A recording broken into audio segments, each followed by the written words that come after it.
Welcome to Light and Sound. I'm Ariel Onstott, your host, and I have Eli Jordan here with me today. And Eli, you're one of our fantastic photographers here at Fox 5 Atlanta. He's got another piece to check out with us. Murals. And Yep. Yeah, we're going to explore some of Atlanta's murals. Yeah, I mean, Atlanta has tons of murals all over the place. I mean, and you know, I've never seen anybody paint them. I see all these great pieces of work, and I'm like, who did this? You know, when did they do it? Right. Sometimes they feel like, you know, they seem like they pop up overnight.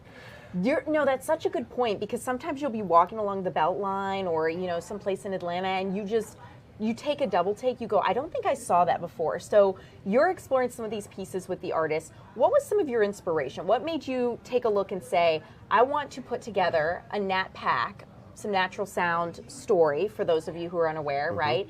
I want to do this, and what was the inspiration? Well, I grew up in an art family. My mother is a artist. Hey, Mom.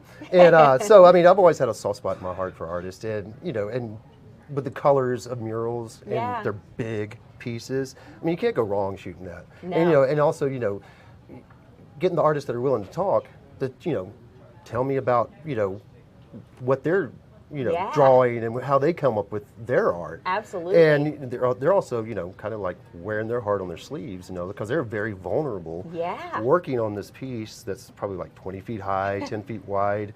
And so, you know, the public gets to see the whole process from, you know, they see finished pieces over the days and nights and all that, but then they finally see the final piece.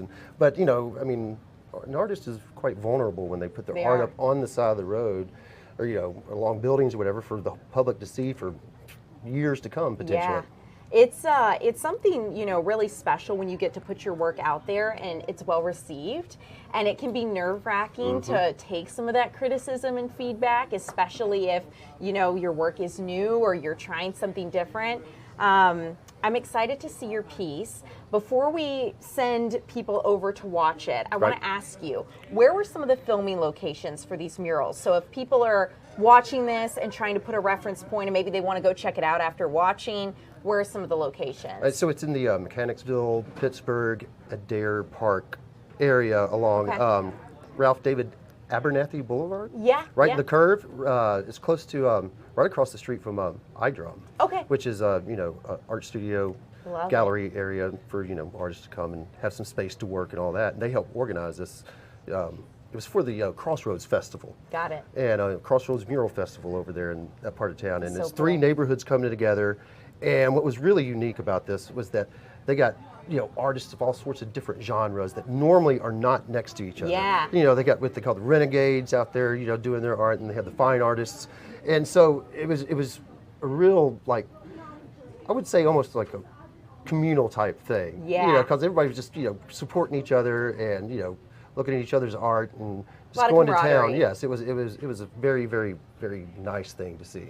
Eli, this is great. I'm going to send people into the piece because I feel like we've built it up just enough. I don't want to keep people from it, so I want you to go watch it, and when we come back, Eli and I are going to break it down and kind of talk about some of your techniques. There's some things we did differently, and also some of the aspects of the art people may not realize. So we'll see you in just a little bit after the piece. Enjoy.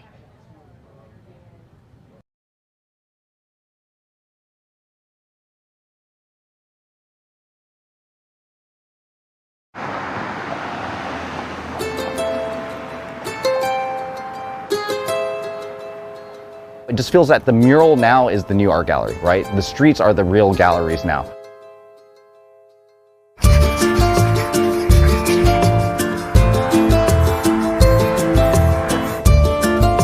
Three communities here: Adair Park, Pittsburgh, and Mechanicsville.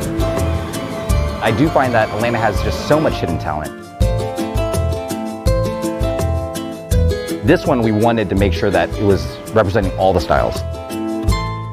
It's funny to me because these guys never ever go side by side. And I almost liken it to, like, you know, like the water hole in Africa where all the animals come to drink from? And there's that easy piece, or that's this calm piece. That's the most amazing thing about this event. Everybody's getting along. You know, they all speak the same language, you know, they just say it differently.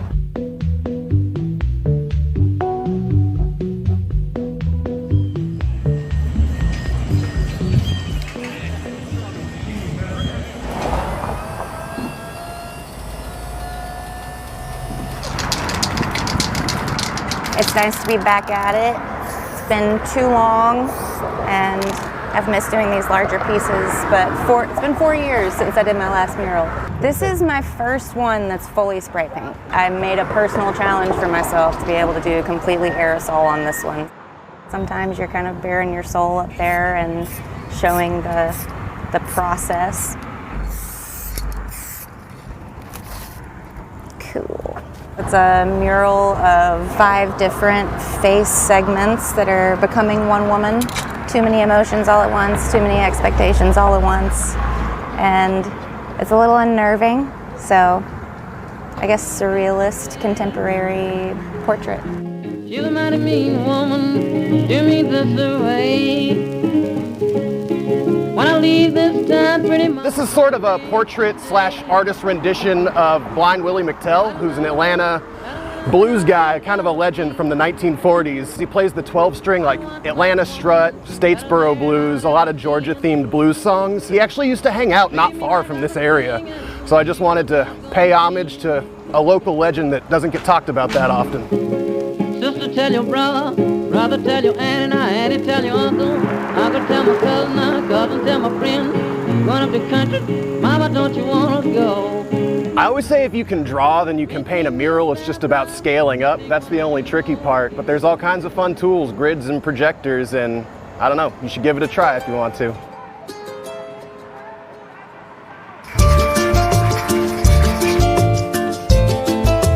Music is essential to get locked into a good headspace and not get distracted.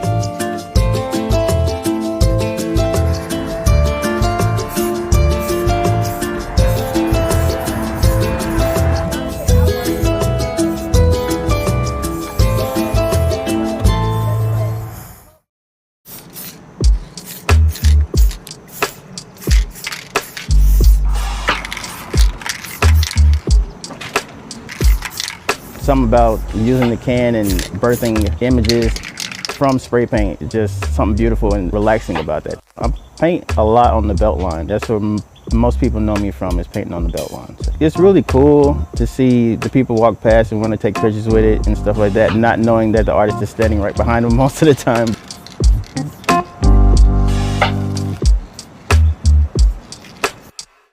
It's a way for me to zone out, to like kind of shut off my brain and then just spray.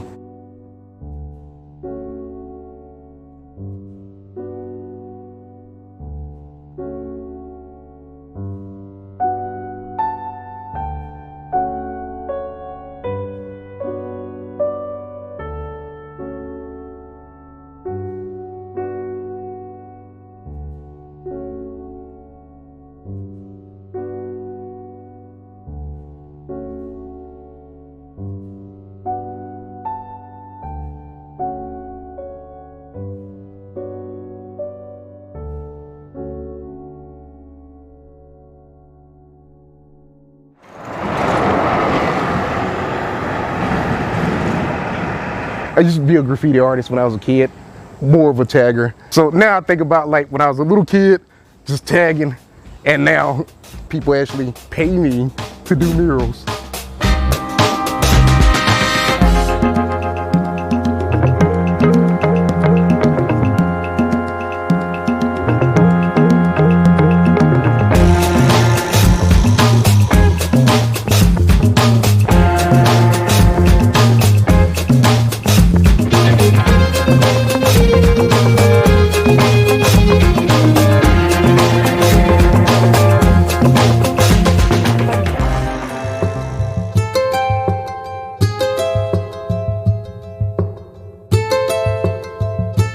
In the city, you have to celebrate its culture. Without the culture, the city is almost just a shell, really.